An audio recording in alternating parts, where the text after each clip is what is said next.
What does freedom mean to an 11-year-old boy born into slavery? Essie Edugyan will join us to talk about her new novel, Washington Black. Are termites edible? That's just one question I had for Lisa Margonelli. She joins us to talk about her new book, Underbug. John Williams will join us to talk about what's going on in the literary world. Plus, my colleagues and I will talk about what we and the wider world are reading. This is the Book Review Podcast from the New York Times. I'm Pamela Paul.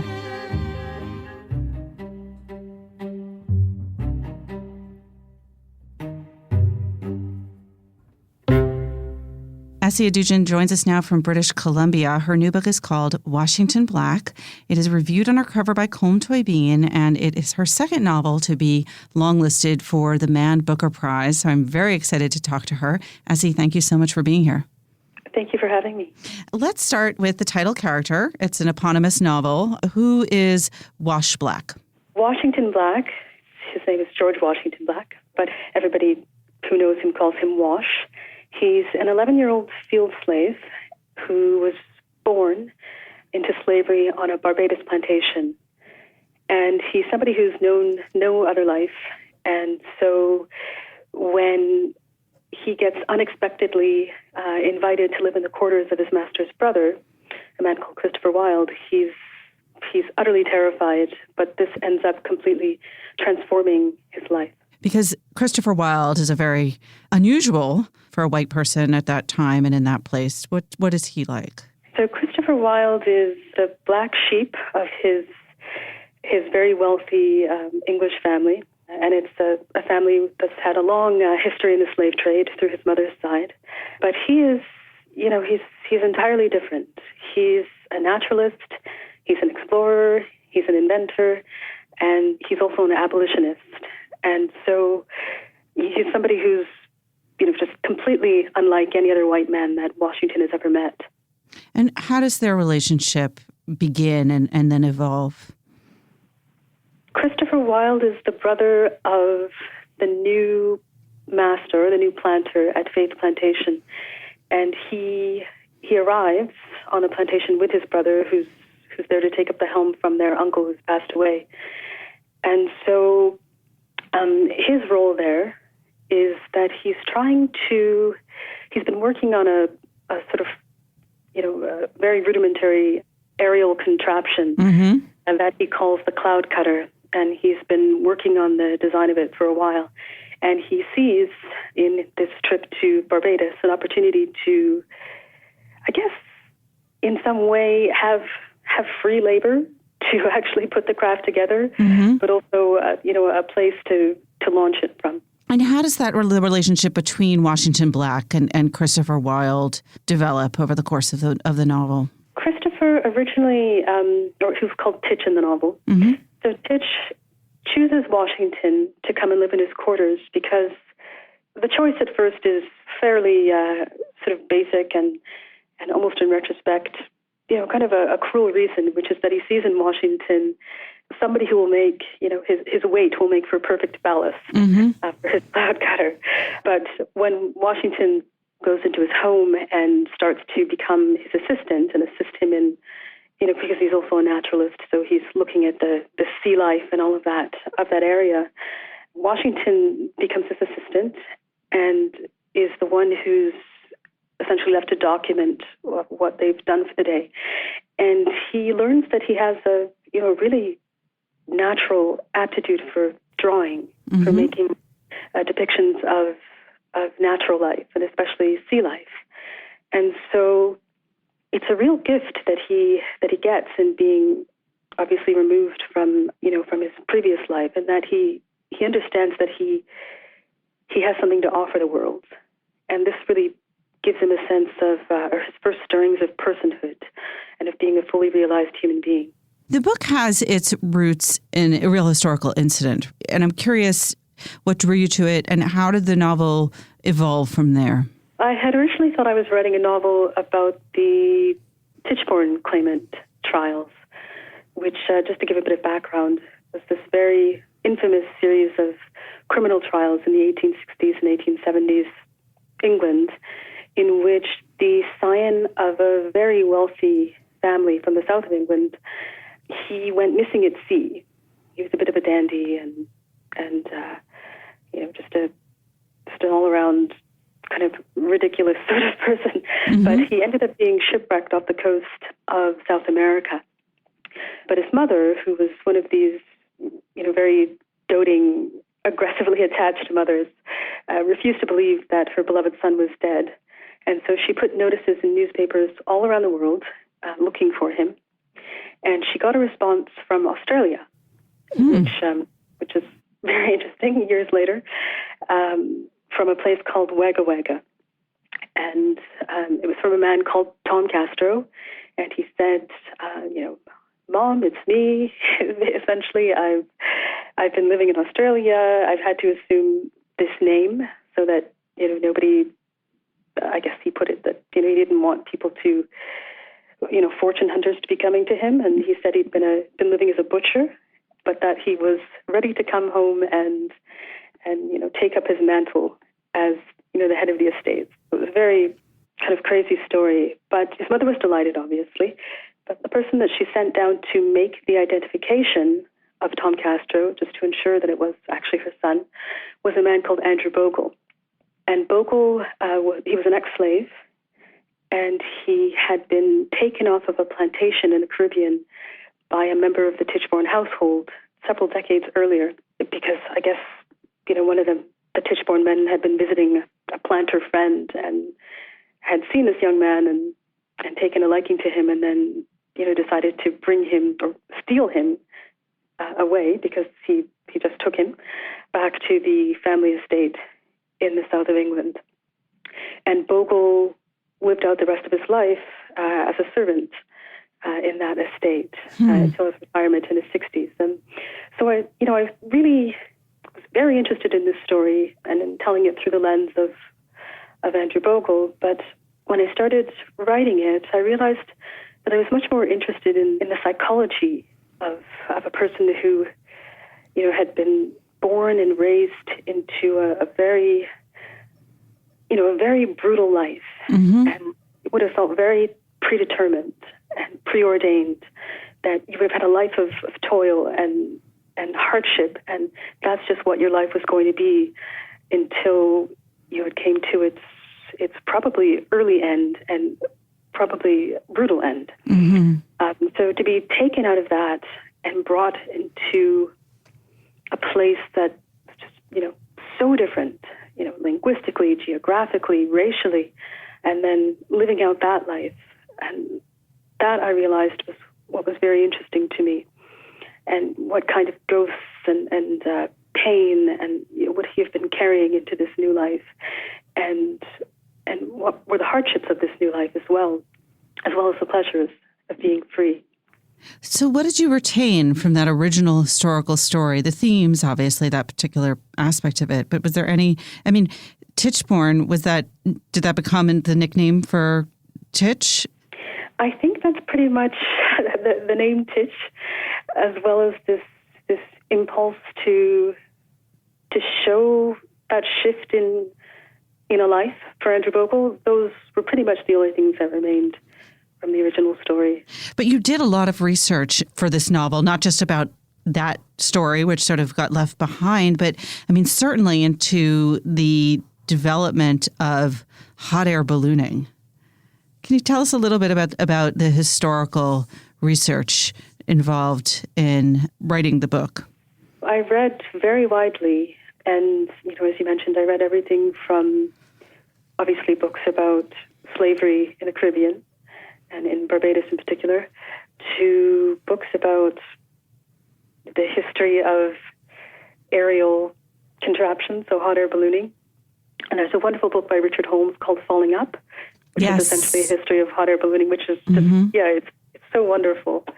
And books about exploration, the stirrings of exploration, Arctic exploration, and also about the invention of the first aquarium.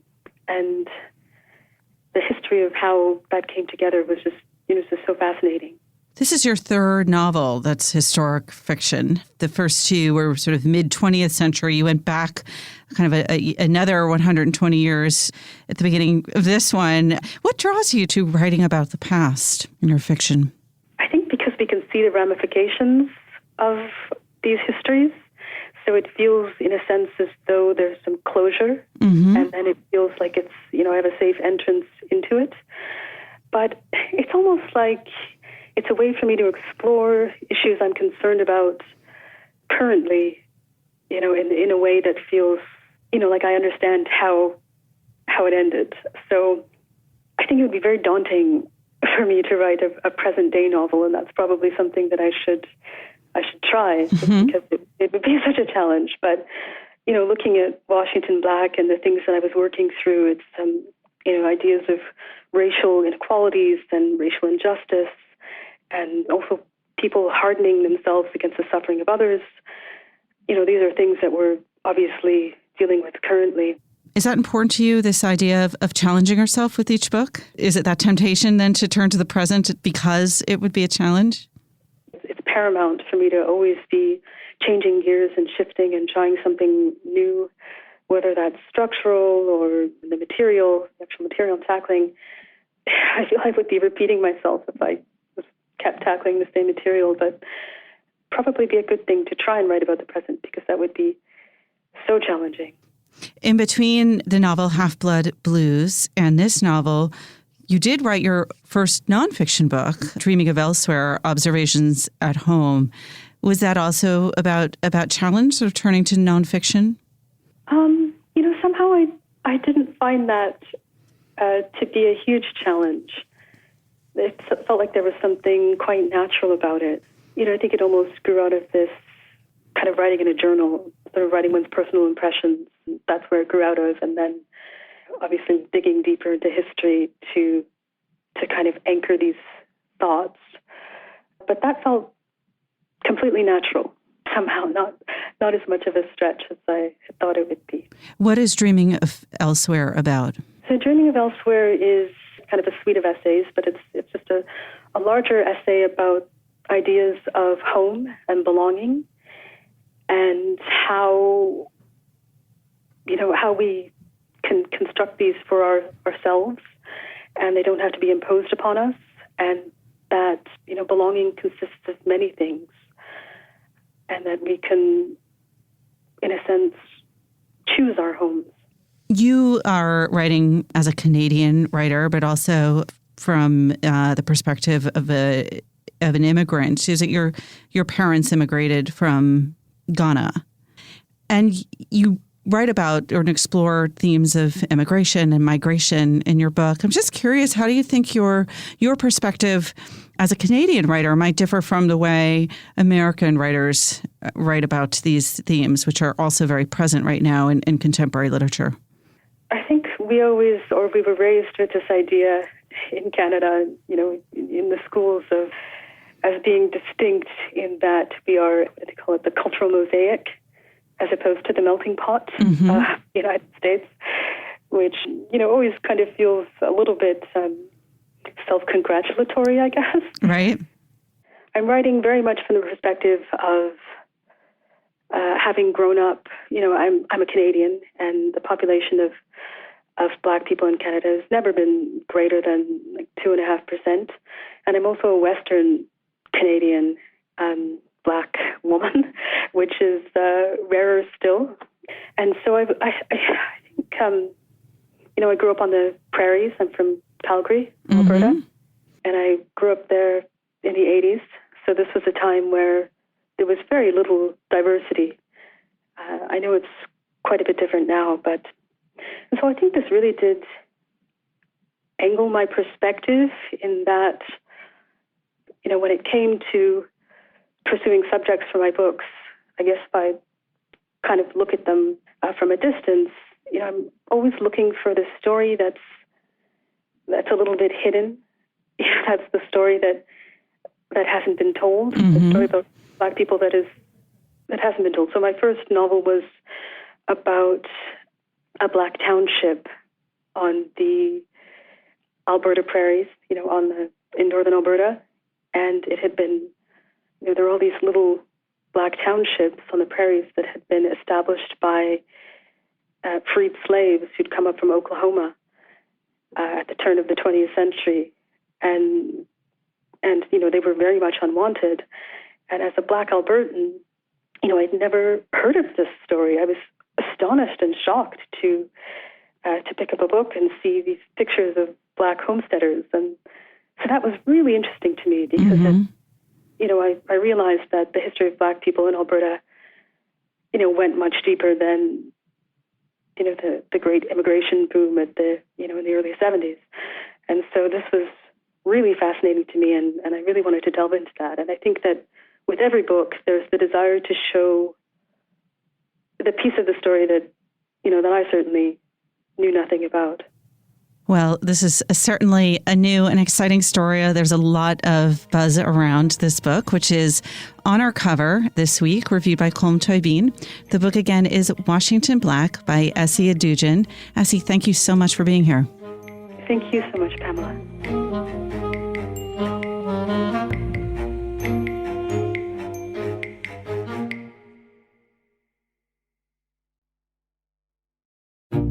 So here's a request for our listeners. I get lots of feedback from you, some complaints, lots of kind words. Really appreciate it. You can always reach me directly at books@nytimes.com. I will write back. But you can also, if you feel moved to do so, review us on any platform where you download the podcast, whether that's iTunes or Stitcher or Google Play or somewhere else. Please feel free to review us and, of course, email us at any time. Lisa Margonelli joins us now from Maine. Her new book is called Underbug, an obsessive tale of termites and technology. Lisa, thank you so much for being here. Thank you. You are not an entomologist, so you don't have to spend time with bugs, thinking about bugs, writing about bugs. Why did you? That is a question I've been asking myself for the last 10 years. I basically fell in with them and became more and more obsessed. Back in 2008, in August, I was asked to come on a termite safari by Phil Hugenholtz, who's a geneticist, microbiologist, who was working with the Joint Genome Institute in Walnut Creek. And I had done a piece on his team's work for The Atlantic, but the piece was already out, and he said, do you want to come with us and gather 10,000 termites in the deserts of Arizona? And I said, sure. And just for fun, thinking that would be just was just a distraction from my other work, and it turned out that I sort of got sucked more and more into what makes these termites the way they are. How do they work as a superorganism? How do the microorganisms in their guts work with the termites, and then the termites work with each other to become so much more significant than their individual parts? Well, why? What did you see on that trip? Well, I guess my first little batch of termites was just this tiny little bunch of them clinging together, kind of like the game Barrel of Monkeys. Like they just were all hooked onto each other. Each termite was it was like a child's fingernail clipping, like very tiny, a little yucky, kind of beige. They're translucent exoskeletons, so you can see right through to their guts. And kind of undifferentiated. An ant has sort of two waists, which gives them this sort of a snazziness. And cockroaches, which termites are descended from, have a big, glossy exoskeleton. But termites are just small and insignificant. The workers are eyeless and they're wingless. They have this kind of teardrop-shaped body. And all of these things, sort of add up to a puzzle of how do these things survive and how do they have such an incredible influence on the landscape. And that I had the earliest glimmerings of that when I was in Arizona, because termites in America are considered cryptic. They are underground or in wood. So they're very, very hard to find, and the geneticists never would have found them. But there was an entomologist along, and he would get a feeling of termites in the landscape, and he would just start twitching. Because I was driving a rental car, and I had him in the front seat. He would start twitching when he thought that there were termites. And I gradually realized that, kind of wherever all the dead greenery, wherever everything has been kind of scoured away, that classic desert look, means that there are termites. And, at one point, entomologists went out into the desert or in Arizona and New Mexico and measured, like, how much dirt termites are moving and how they're fertilizing that soil. And they found that the termites were moving something like 500 kilograms of dirt per hectare per year, which is just kind of enormous, if you could see it, all the dirt around you would be being carried around by termites. A moving walkway at the airport is disorienting, but if it was an entire carpet that was moving around you. You said that the entomologist started twitching when he sensed termites. I mean, did he have some kind of like spidey sense, or was that because, really? Well, he had a spidey sense. I mean, but that's, biologists who've worked in the field have all sorts, they are very attuned to what they're seeing, and they can sense both on an objective way, and he was reacting objectively. He was looking at what was going on with the growth or what was going on with the decomposition of things around him. He was looking at the potential places for termites to be, but he would just get excited. I mean, he has a huge collection of termites in his lab in little alcohol vials, and finding termites is something he loves. I want to talk a little bit about the numbers and the scale and the age of termites, their history, because that's all pretty impressive, right? Like, how many termites are there on the planet relative to the number of human beings, for starters? Okay, I don't know the actual numbers, but a termite... You didn't do a census count. A termite doesn't weigh very much, and one estimate says that for every 130-pound human, there are 1,300 pounds of termite. Now, the entomologists who do these things all argue about it, and so I got that from one entomologist, David Bignell, in London. But other entomologists, even other entomologists in London, wildly disagree with that estimate. But that, I think it just shows you that, we give no mind to termites.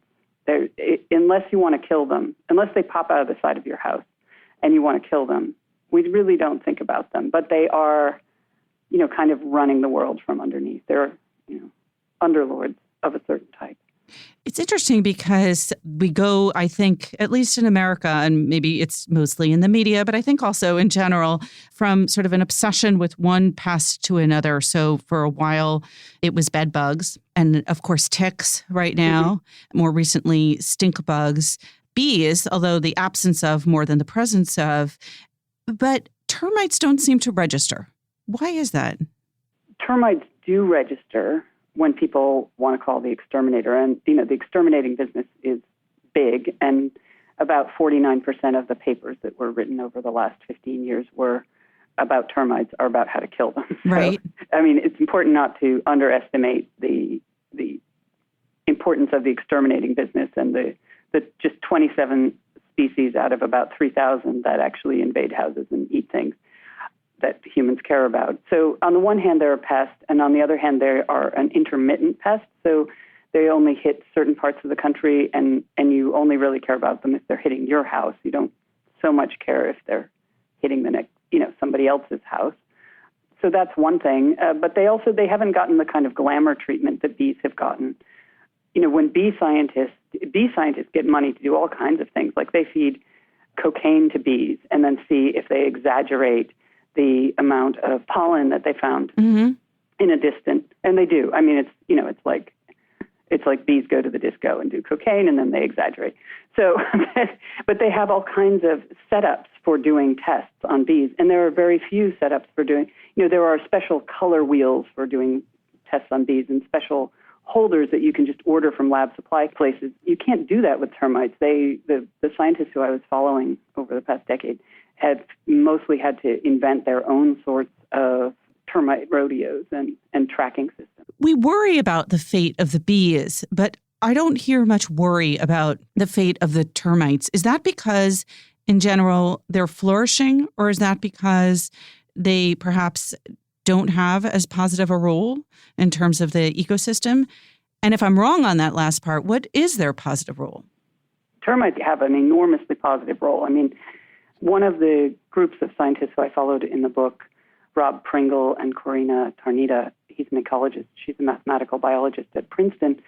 They did this sort of modeling exercise and analysis of what's going on in fields across sub-Saharan Africa and found that the termites are incredibly influential in keeping that area green, and creating these hotspots of fertility that also basically support spiders and geckos and even elephants and giraffes who are drawn to this exceptionally sort of rich and tasty foliage that grows on top of the termite mounds. So they are incredibly influential around the world, but it's unseen. It's largely unstudied.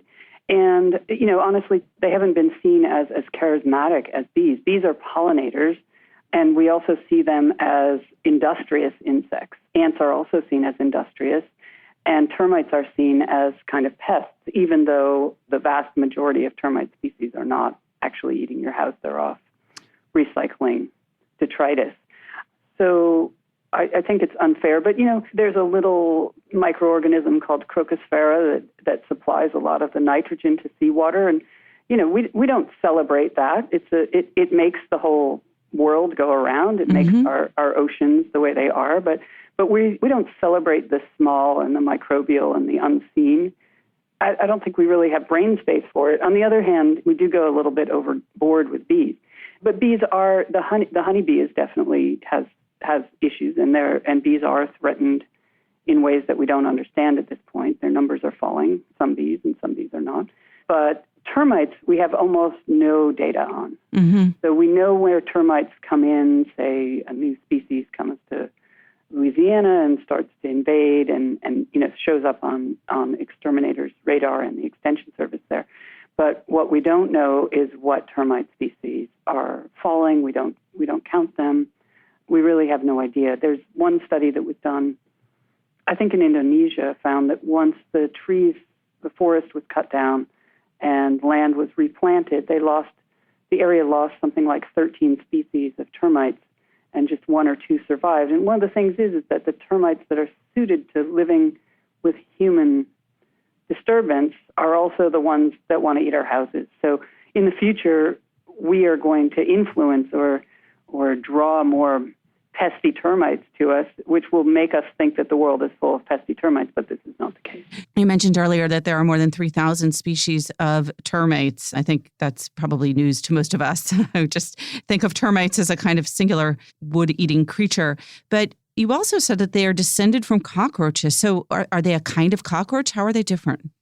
They're not a kind of cockroach. They are evolved from cockroaches. Basically, 150 million or more years ago, cockroaches were solitary insects, and they began to try to eat wood, but they couldn't digest it until they picked up some microbes that could digest the wood. Cockroaches molt their guts really frequently. They molt their intestines, which means that they can't hold on to those microbes. So you can't take up residence in a log that you're going to eat unless you can be sure that you've got those microbes handy, or else you'll starve quickly, once you molt. So somehow or another, they began to share their intestinal material with each other. So trophallaxis. They began to drink these sort of dollops of what's called wood shake from each other's butts and exchange fluids through the mouth. They do a ton of fluid exchange. And they appear to be having a pretty good time of it, too. So they began to do that, and their genetic material began to shift one way or another so somewhere between the behavior and the genes, they ended up becoming social, and which meant that they pool their eating, essentially. They pool their reproduction. That's all done by the king and the queen, or mostly the queen, or multiple queens. There's a lot of different ways of being a termite. And they also lost a lot of the things. The workers lost eyes and lost wings, all the things that would have defined them as a cockroach. And they became quite small. They have a soft exoskeleton. So they became a different thing. And they also, in a way, by becoming this sort of group of a couple million termites all collaborating, their influence on the landscape became much larger. They also, we don't know the exact size of a termite brain, but somehow because they have all sorts of feedback mechanisms amongst themselves, ranging from pheromones to sounds to touch to the way that they tune their own mounds, the mounds that are made in Africa, may be tuned to resonant frequencies so that they can essentially hear what's happening. They have a lot of different ways of sensing and communicating with each other that that are totally invisible and inscrutable to us. But that allows them, in a sense, to have a sort of a cognitive capacity on the landscape, which we do not understand at all. That's way out there. But there is some level at which, as a group, they have a kind of swarm intelligence. The hive mind. Yeah. We think of cockroaches as kind of like the great survivors on the planet, having evolved so many years ago and continuing to plague us. Are termites similarly hardy, and are exterminators effective at killing these things with pesticides and other measures, or are they sort of constantly evolving to overcome our efforts to kill them off? That's a complicated question. So the termites are evolving. It's really hard to kill a termite with a biological control because termites have an incredible combination of immune systems, one of them being kind of a social immune system where they spread their feces on the walls and they groom each other in ways that keep biological agents from infecting them. We have had in the past very strong termite pesticides, which I guess got into the dirt. So those are not used anymore. So in a sense, the humans created chemicals that were very, very strong to kill the termites and then had to dial back on the chemicals rather than the termites outwitting us. But there's other research that termites are being used for, and I imagine some of that perhaps interests you more than the exterminating side. How are researchers in robotics and AI using termites in their research?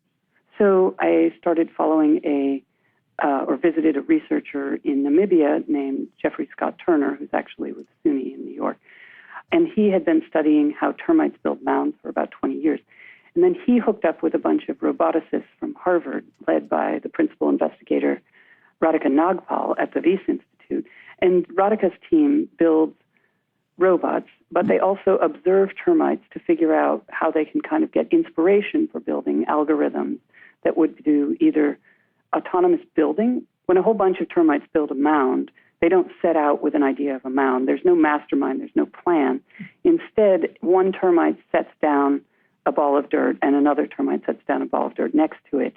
And those balls of dirt start to build up into little walls that are kind of frilly at first, and then they become hard-packed as the termites kind of sculpt them after they've built them.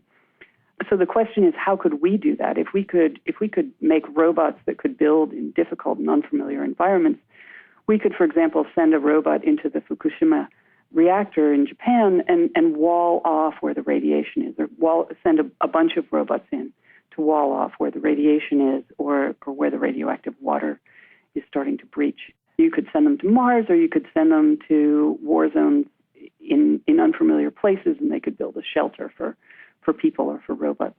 So that's one thing. Another thing is that you could design robots that could swarm and that could gather information as a group and come back to a central point or somehow communicate with each other so that information disseminates throughout the whole group and decisions can be made. That could be very useful for everything from, cleaning swimming pool filters to software for computer networks to routing phone calls to obviously the military could use it. So these ideas they're very big kind of ideas in complexity science, and being able to study termites as a model, but not a model and an inspiration, but not actually a direct kind of one-to-one correlation is important. They've spent years and years doing this. I started following them around. I think I first talked to Radhika in 2010 and have continued to stay in touch with them. Here's a one-to-one possible use of termites that I have to ask about, since eating insects is sort of one of these ideas of the future. Are they edible? Oh, they sure are.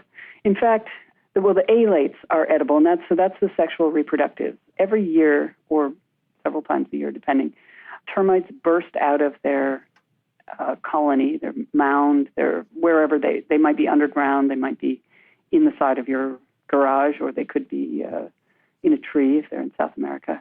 They burst out on sort of a damp day, usually, and these are the winged reproductives that are bigger than the other termites, and they're also fattier. They're significantly bigger. They might be like 5 times bigger, and they're kind of fatty, and they try to sort of take off and fly. Their wings are really insubstantial. Sometimes they go just like a foot or two. Sometimes they go 3 feet. Sometimes they go 30 feet. Sometimes they, get caught by a little puff of wind and, they glide for a while. And then they land and they mate. But what happens is, like, more than 99.99% of them are eaten by other animals, including birds and aardvarks and striped echidnas and all kinds of wonderful animals eat them, but also humans eat them, and also chimpanzees eat them.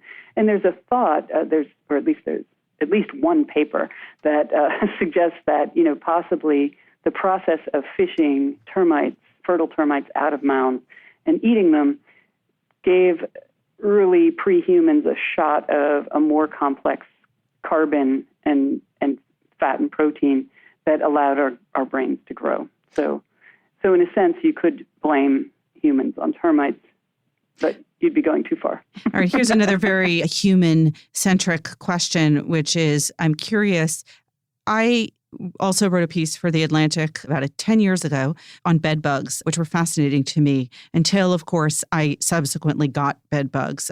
I don't know if I cursed them on myself by having written about them. And that somewhat cooled my fascination and interest with those creatures. And I'm curious, have you ever gotten termites, and how did that affect your own approach? Yeah, I did get termites. My termite obsession sort of started in 2008, and I lived in an apartment in Berkeley, California, and termites had eaten away the whole wall behind my bed, and including all the supporting beams. The whole framework of the place where I was living on the bottom floor was just this sort of lacy cardboard-like stuff.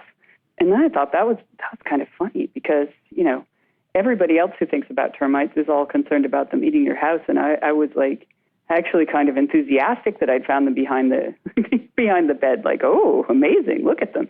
And then at the same time, I realized I'd kind of gotten into a weird termite space where I was fascinated by them intellectually and, wasn't quite seeing them entirely as the bugs that everybody else sees them as.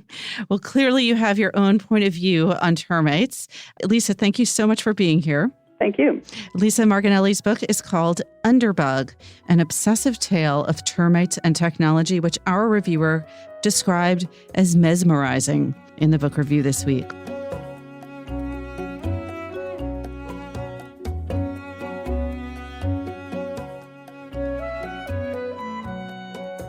Alexander Alter is not with us this week, unfortunately, but we do have John Williams joining us now to talk about a little bit of news out there. So this has been a very busy week in book world. We've had, of course, the Man Booker-Shortlisted announced, and then there was something kind of surprising that happened at another publication. Yeah, this was fairly late-breaking and kind of quickly developing news that started last week when Ian Buruma, the editor at the New York Review of Books, was under fire for publishing an essay by a man named Jian Ghomeshi. He was a radio broadcaster in Canada, quite popular up there, had a show where he interviewed musicians and they played songs.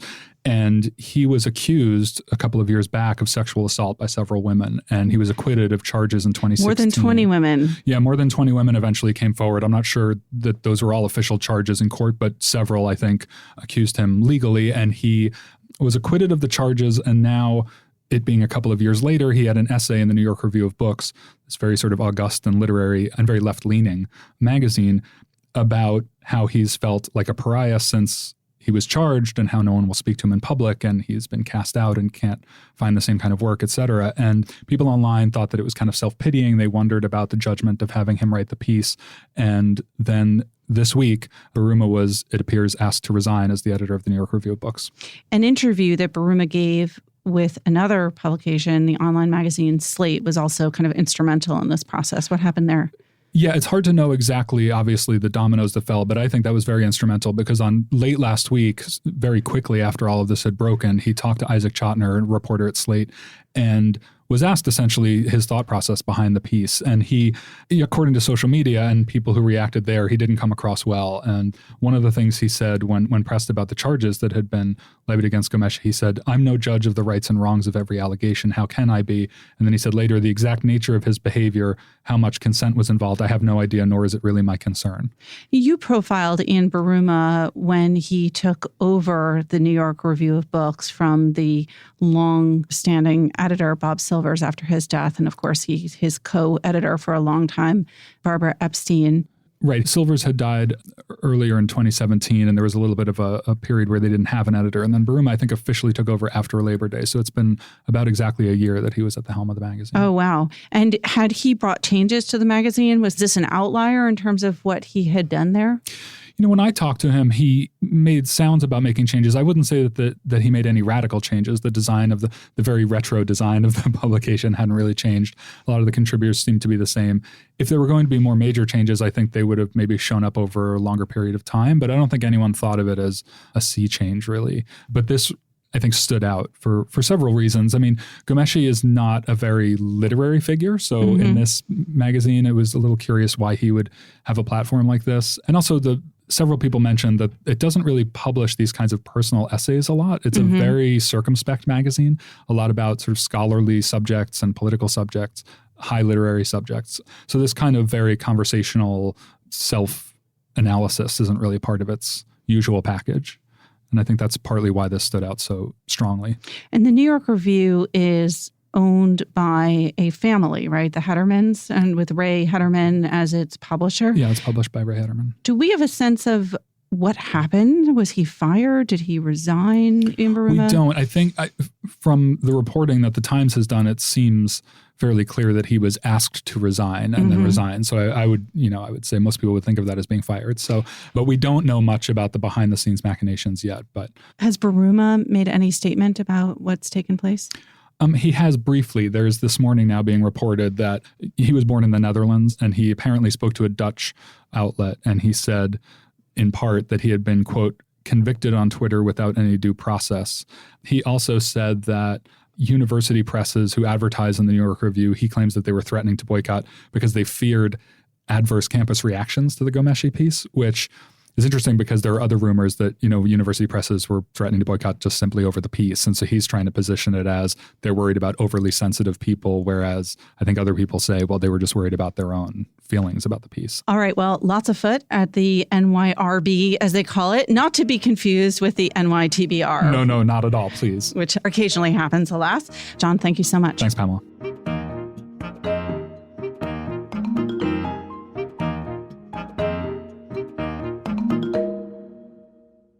Joining us now to talk about what we're reading, we've got Greg Coles, Tina Jordan, and John Williams. Hi, guys. Hey, Pamela. All right, Greg, you've got something other than Ulysses. I do. I'm still reading Ulysses, as I mentioned last week, but it has a little bit of the whiff of required reading to it. And we're in awards season, which means that we're also in the season of the Best American anthologies that come out every year in October. So we've got Best American Essays and Best American Short Stories. And one of the books that was added to that anthology probably 10 years or maybe 20 years ago now is the... I think somewhere well, I still think of it as like the new one. Yeah. It's somewhere in between that, I think. It's not 20. That would be... McSweeney's, which has since dropped it and released it to the series overall, initiated this Best American Non-Required Reading anthology every year, which is still assembled with a guest editor, but a panel of high school students going through and picking kind of the stuff that spoke to them over the previous year. Is this through 826, the nonprofit organization that Dave Eggers founded? Exactly. So it's part of this 826 literacy project. And I don't always read the Best American Non-Required Reading. It's not required. Come on. You set us up there. It sometimes just feels like it's not my generation, but it also has something that's really appealing. When I'm not reading Ulysses or reading for work, or I'm often kind of reading social media and discovering things to read on social media, and that's what Best American Non-Required Reading feels like. And Sheila Heti is the guest editor this year, and she makes that point in her introduction, or one of the panelists does, because she turns it over to a transcript of the panelists talking, that there's something that feels very much like these are the things that you would discover through social media if you followed cooler people than I follow. Or if you didn't spend your entire life on social media, you can now. Yeah, well, now you can read it in a book and call it literature. There are, in fact, excerpts in here from Instagram feeds, from, as well as some of the stuff that turns up in the other kind of glossier outlets. There's the Kristen Rapinian story, Cat Person, that ran in the New Yorker and became a viral sensation. I didn't hear anything about that on social media. that is here. So not required reading, but that's just one indication of this is the stuff that kind of speaks to a younger generation. It's good to check in on that every now and then. Greg, where did you stand on Cat Person?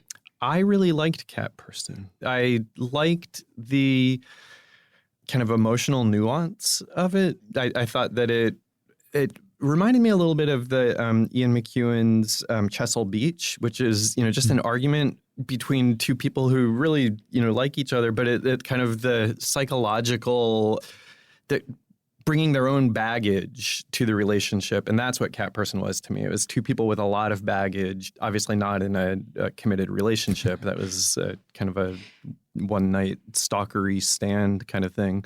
She just also did interior monologue just so well. Yeah, and it just peeled away the layers of what's going on, what you bring to your encounters with somebody else. So, forget the writing, forget the subject matter. I just thought that it did a very good job of kind of going psychologically deep, which is something that I look for in my writing. Tino, how about you? What are you reading? So I was at the library last weekend, and I was on the thriller aisle, and I was looking at the Fs, and I saw a ton of French that I actually had not read before. And I couldn't quite believe it because I thought I'd read everything of hers, but I don't know what I was doing in 2010, but whatever, I missed this book. It's called Faithful Place, and it's not a standalone. It's one of the linked stories. If you read Tana French, you know that often a small character in one book becomes a big character in the next. So I do remember the character who's the main character in this book. He's an undercover cop in Dublin named Frank Mackey, who over 2 decades ago turned his back on his very quarrelsome family. One night, he was set to run away to England with his girlfriend. He was 17 or 18 years old. She never showed. And he didn't go back home. He just ran away and started his life then and has never been in touch with his family. And then he gets a call that his girlfriend's suitcase has been found in the abandoned building where they all hung out all the time. In it, her passport, their ferry tickets, the works. So what's happened to her? And so he's back in touch with his family for the first time in decades. And they're a quarrelsome, difficult, drunken bunch. As he says at the beginning, personally, I would have bet that one of them would have come to a bad end by now. His bet may pay off later in the book. So it's a really kind of, other than the mystery of the disappeared girlfriend, it's one of those books that just sort of peels back the facade a person builds. Like Frank Mackey had sort of embroidered this life for himself, He hadn't talked to his family, so he created this other thing. And now it's sort of unraveling, and he's having to confront who he really is. And I know that sounds trite, but the book is great. You're finished with it? I'm finished. So good. And the mystery pays off big, obviously. The mystery pays off really big, but also in a really heartbreaking way. Sounds great. I'm reading 3 or 4 things at a time, which is something I almost never did when I was younger, but I find myself doing more as I get older. But I'm just going to focus on one thing, which is a very short novel. It's 150 pages exactly, called Shyness and Dignity by the Norwegian writer Dag Solstad, Solstad. The reason I know about this book is because a few weeks ago, Charles Finch, who writes for the Book Review with some frequency, really smart critic, reviewed 2 new books in translation by the same writer. And he was very interesting on those, and he made me want to read them. But he basically said explicitly that the book to read by this guy is not those 2, but what he called his masterpiece, this one, Shyness and Dignity. And it's about a Norwegian high school teacher who wakes up on a gray October day in Oslo and goes in to teach his class about this Ibsen play. And the first 35 pages or so is this monologue or interior monologue about how he's frustrated by the students' own lack of interest, how his own insights into the play seem to be lost on them, but why that makes sense. And then he kind of has this freak out in front of a bunch of students because his umbrella breaks, and he just has all this pent-up tension, and he kind of goes nuts, and then he finds himself wandering around Oslo having just thoughts about his life and where it all went wrong. He's a middle-aged guy. And I'm really loving it so far. I'm about halfway through, and there's this one great moment, I think, that sums up the part about where he's in the classroom and he's just inside of himself looking at these kids. And the kids, he describes their youthful, self-righteous groan, their suppressed groan. They just don't care, and he's trying to get them to. And he says that this is right, that this is the right state of affairs, and that he can't really tell them that he can't bring his full authority to them and say, shut up and listen, and this is worth your while. And he says he could certainly allow himself to nettle them with his exemplary teaching, but he could not provoke them so deeply that they would rise in protest and tell him they were not going to put up with it any longer. He feared the moment they would stand up, slam their desks, and demand respect for their worth, because then he would be helpless. For it was beyond doubt, after all, in view of the existing circumstances, that they were the ones who were right and he was wrong. His teaching did not measure up because the assumptions he started from did not apply to them, and it was only a question of time, he feared, until it would be equally clear to everyone that his mission, already today quite painful, would be made superfluous. And then he looks at his watch, and then he goes to the teacher's lounge and he freaks out. So there's this great tension between him and the younger generation. A little bit like me reading Best American Non-Required. A lot like that, actually. Yeah, circle back to that.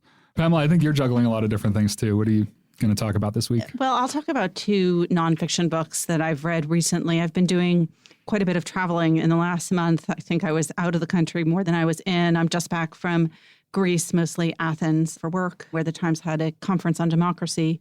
And before that, was in Germany on vacation. So I'm going to talk about one book from each trip. Given the subject of democracy of this later trip, I decided to bring along a copy of Bob Woodward's Fear. And, I wasn't sure if I was going to read it because similarly with Michael Wolff, it's been written about so much that sometimes you think, well, I've read around it. I've got all the juicy bits. I don't need to go further. But I did find with Fire and Fury that it was actually worth it to read the book itself. And I thought that might be the case with the Woodward.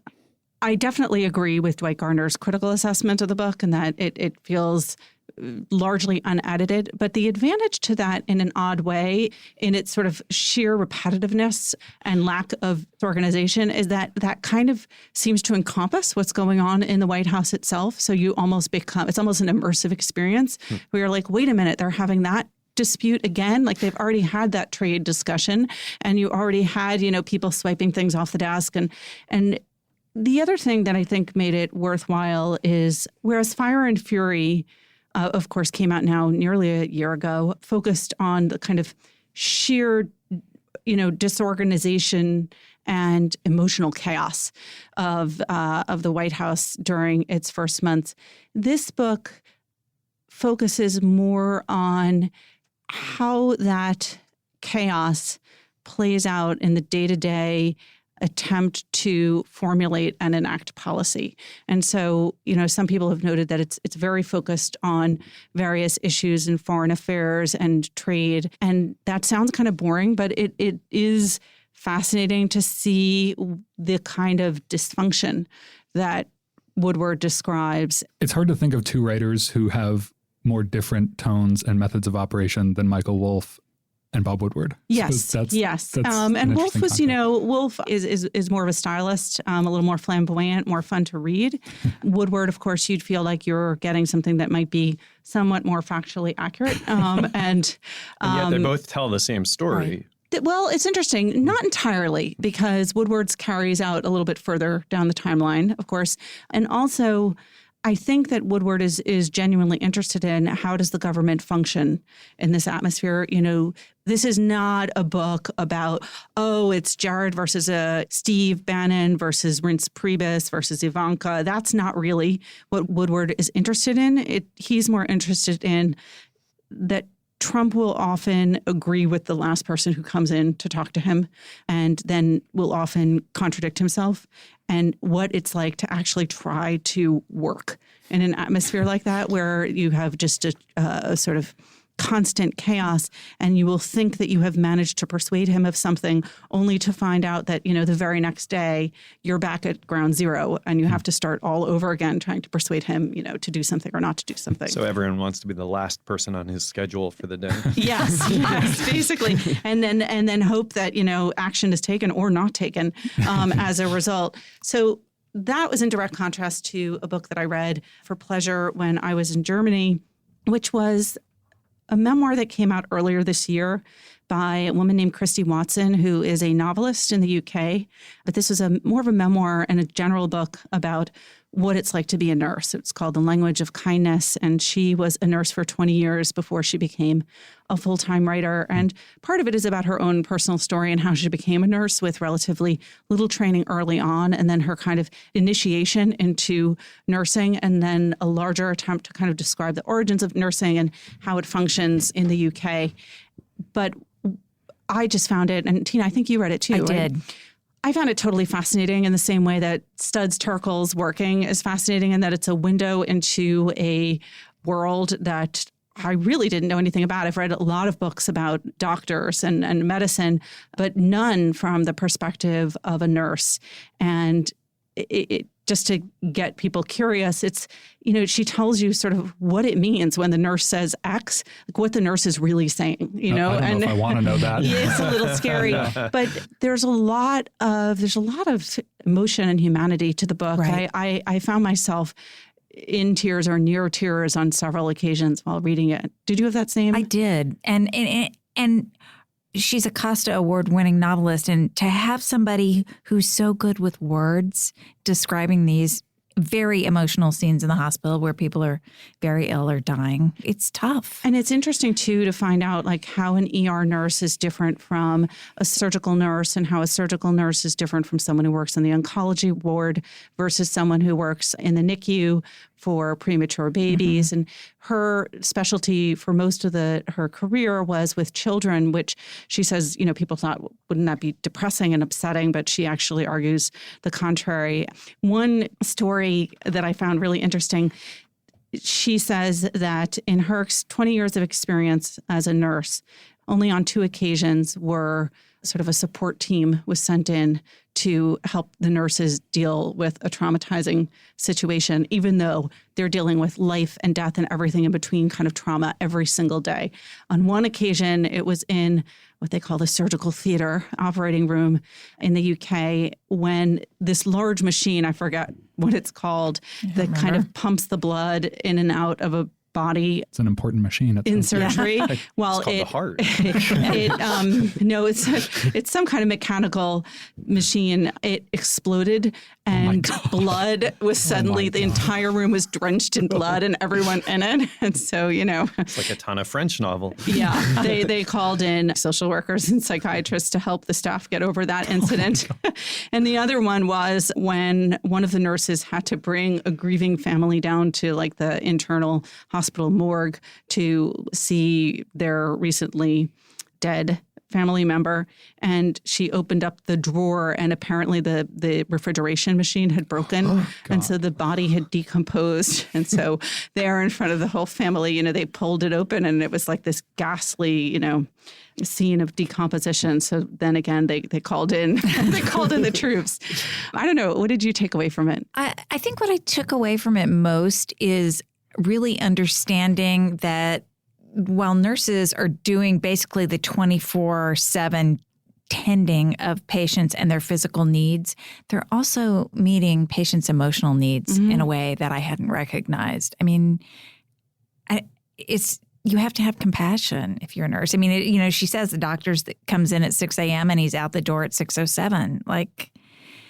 And patients are really sick, and they're the ones that are there, and they're the ones who are there. Yeah, for me, it gave me even more respect for nursing as a profession, in the same way that teaching, and you think, why are these two professions? Why are the people not paid more and given more respect?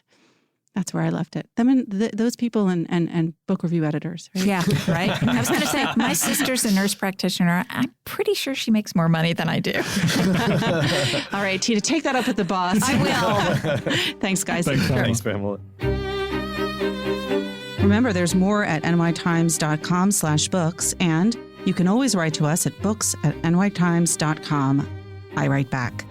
The Book Review Podcast is produced by Pedro Rosado from Headstepper Media, with the great help of my colleague John Williams. Thanks for listening. For the New York Times, I'm Pamela Paul.